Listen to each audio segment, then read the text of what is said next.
I had many striking deficiencies in my skill set, but my biggest weakness was my inability to manage my own psychology. This is a quote from Ben Horowitz, one of the most successful and respected operators and investors in Silicon Valley. Not his inability to write a balance sheet, not his inability to craft a strategy. His biggest weakness, he says, was the war inside his own head. Welcome back to Founders in the Fire. Today we are tackling what Horowitz calls the hardest skill. It is the core of our entire series. It is the lonely, moment-to-moment work of architecting your own mind while the world is trying to tear it apart. The founder is the emotional thermostat for the entire company. If you are panicked, the entire company will feel a chill of fear. If you are in a state of delusional optimism, the entire company will lose its grip on reality. Your inner state is not a private matter. It is a public broadcast that sets the tone for everything, and yet, you are a human being. You feel fear, you feel doubt, you feel exhaustion. So the work is not to eliminate these feelings. That is impossible.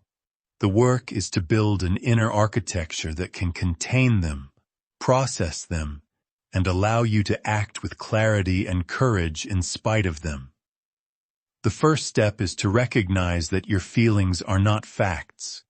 This is a simple statement, but it is a revolutionary practice. When you feel a wave of panic after a bad sales call, the feeling is real. But the story the panic tells you, we're doomed. It's all falling apart. Is not necessarily a fact. The practice is to create a space between the feeling and the story. You say to yourself, I am experiencing the sensation of panic. You are not a panicked person. You are the consciousness that is aware of a feeling. This small linguistic shift creates a profound psychological distance. It allows you to feel the energy of the emotion without being hijacked by its narrative. The second step is to build routines of psychological hygiene. Your mind is an instrument. If you don't maintain it, it will go out of tune. For some, this is a daily meditation practice. For others, it's a rigorous physical exercise routine. For others, it's journaling or talking to a coach or a therapist. It doesn't matter what the routine is. What matters is that it is a non-negotiable part of your schedule. It is the time you dedicate to cleaning the lens of your own perception. It is the most important work you will do all day. Because if your instrument is out of tune, every note you play will be wrong. The third and most difficult part is the management of your own ego. The ego is a necessary tool. It is the source of the drive, the ambition, the belief that you can change the world. But it is also the source of your greatest vulnerabilities.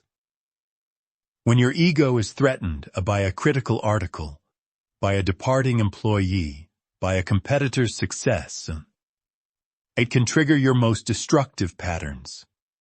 It can make you defensive, arrogant, and unwilling to listen. The practice here is one of radical humility. It is the practice of constantly reminding yourself that you are not the company. Your identity and the company's identity are separate. The company can have a bad quarter without you being a bad person. This detachment is crucial for making clear, objective decisions. It allows you to fire an executive you like, but who is underperforming.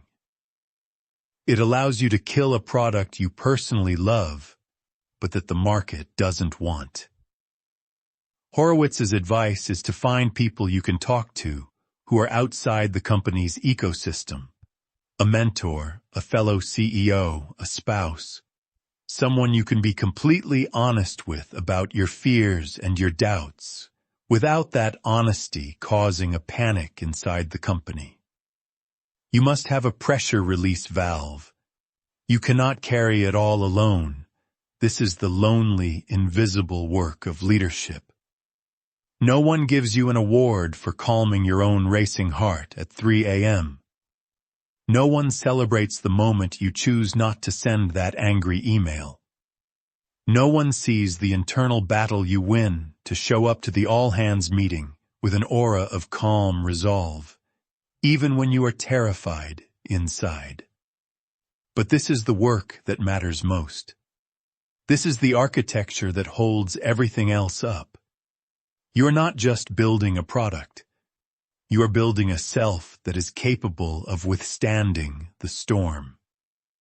In our next episode, we will explore the engine that fuels this difficult work. We will talk about the source of relentless internal drive of the standard of a champion like Michael Jordan, who competes not against others, but against the infinite potential of his own best self. For now, the practice is this. Identify your primary psychological challenge as a leader. Is it fear? Is it ego? Is it exhaustion? And identify one small, concrete routine you can implement this week to maintain your instrument. 1 5-minute meditation. 1 walk without your phone. 1 honest conversation. Start there. That is the hard work. That is the most important skill.